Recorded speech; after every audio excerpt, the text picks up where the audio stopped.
Patricia के साथ widows बे में जो हुआ वो सिर्फ एक वियर्ड पार्टी नहीं थी, वो एक साजिश थी, एक एंशिएंट रिचुअल जो एक अकेली औरत के जरिए ट्रिगर हुई। और उस पूरी साजिश की जड़ थी एक किताब। एपिसोड की शुरुआत से ही राइटर्स हमें दिखाते हैं कि पैट्रिशिया बेहद अकेली है।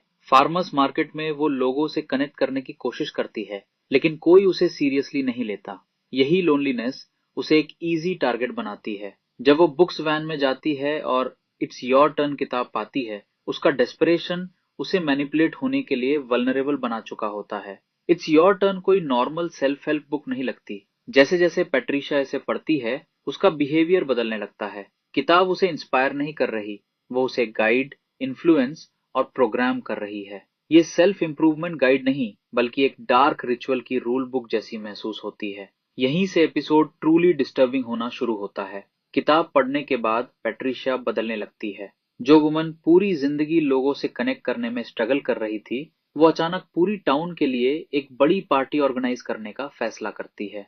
ध्यान देने वाली बात यह है कि ये उसके कैरेक्टर के बिल्कुल ऑपोजिट है। एपिसोड की शुरुआत में वो ऑकवर्ड, लोनली और इग्नोर्ड दिखाई जाती है, लेकिन अब वो डेकोरेशंस, लाइट्स, आउटफिट्स और वेन्यू की हर छोटी डिटेल पर फोकस कर रही है। पहली बार ऐसा लगता है कि पैट्रिशिया को कोई पर्पस मिल गया है, जैसे उसे यकीन हो गया हो कि अब उसकी बारी है, अब लोग उस पर ध्यान देंगे। पार्टी शुरू होने के बाद उसका कॉन्फिडेंस भी पूरी तरह बदल जाता है। जो वुमन पहले बैकग्राउंड में रहती थी, वो अचानक अटेंशन का सेंटर बन जाती है। लेकिन ये बदलाव पूरी तरह नेचुरल नहीं लगता। ऐसा महसूस होता है जैसे पैट्रिशिया अपनी इच्छा से नहीं, बल्कि किसी अनसीन इन्फ्लुएंस के अनुसार कदम बढ़ा रही हो। और यही वजह है कि ये पार्टी एक नॉर्मल सोशल गैदरिंग से ज्यादा किसी केयरफुली प्लान्ड रिचुअल की शुरुआत जैसी लगती है। यहीं से एपिसोड पूरी तरह बदल जाता है। शुरुआत में पार्टी ऑकवर्ड है, लेकिन नॉर्मल है। लोग बातें कर रहे हैं, हंस रहे हैं,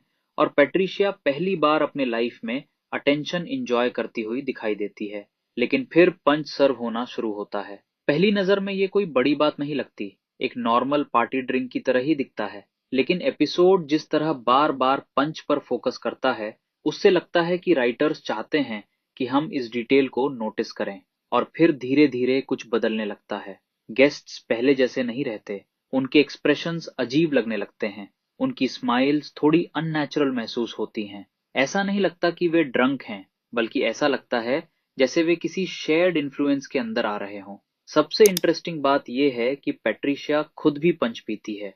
यानी अगर कुछ सुपरनैचुरल हो रहा था, तो पैट्रिशिया उसका मास्टरमाइंड नहीं थी। वो भी उतनी ही अफेक्टेड थी जितने बाकी गेस्ट्स। और यहीं से ऐसा महसूस होने लगता है कि पार्टी अब पैट्रिशिया के कंट्रोल में नहीं है, जैसे किसी और ने कंट्रोल संभाल लिया हो। पैट्रिशिया रात में जागती है, और जो कुछ वो देखती है वो किसी नॉर्मल पार्टी के बाद का सीन नहीं है। चारों तरफ ब्लड है, डेड एनिमल्स दिखाई देते हैं, और सबसे शॉकिंग, एंटलर इमेजरी। यही एपिसोड सोशल हॉरर से निकलकर फुल सुपरनैचुरल हॉरर में प्रवेश कर जाता है। अब सवाल सिर्फ ये नहीं रह जाता कि पार्टी में क्या हुआ, सवाल ये बन जाता है कि आखिर किस चीज को समन किया गया था। एनिमल रिमेन्स और एंटलर्स सिर्फ रैंडम स्कैरी विजुअल्स नहीं लगते। कई एंशिएंट पैगन ट्रेडिशंस में एंटलर्स पावर, सैक्रिफाइस और नेचर स्पिरिट्स के सिंबल्स माने जाते हैं। इसलिए जब पैट्रिशिया को एंटलर इमेजरी दिखाई देती है, तो ऐसा लगता है कि एपिसोड हमें किसी बहुत पुराने मिथोलॉजी की तरफ इशारा कर रहा है।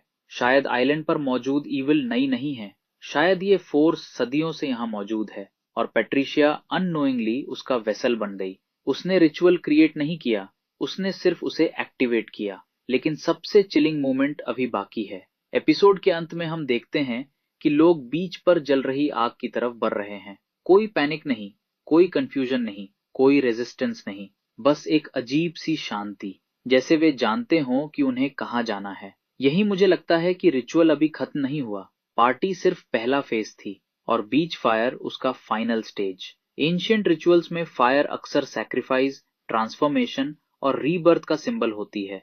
इसलिए ये बॉनफायर सिर्फ एटमॉस्फेयर क्रिएट करने के लिए नहीं लगती, ये रिचुअल का डेस्टिनेशन लगती है। और अब सबसे बड़ा सवाल, बुगीमैन आखिर है कौन? मेरी थियरी के अनुसार बुगीमैन कोई ऑर्डिनरी किलर नहीं है। वो आइलैंड की सुपरनैचुरल फोर्स का फिजिकल मैनिफेस्टेशन हो सकता है।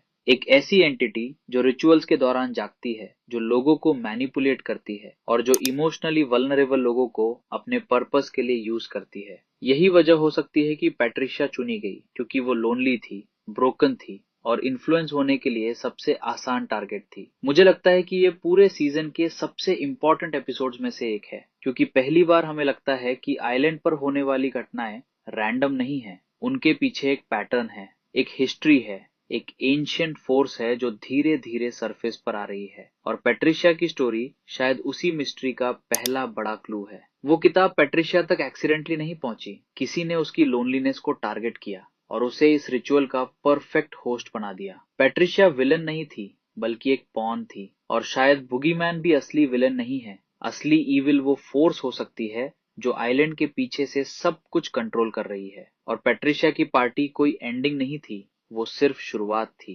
तो आप क्या सोचते हैं, पैट्रिशिया विक्टिम थी या विलन? बुगीमैन रियल था या सिर्फ ट्रॉमा का नतीजा? कमेंट्स में अपनी थियरी जरूर बताइए। वीडियो पसंद आए तो लाइक, शेयर और सब्सक्राइब करना मत भूलिए।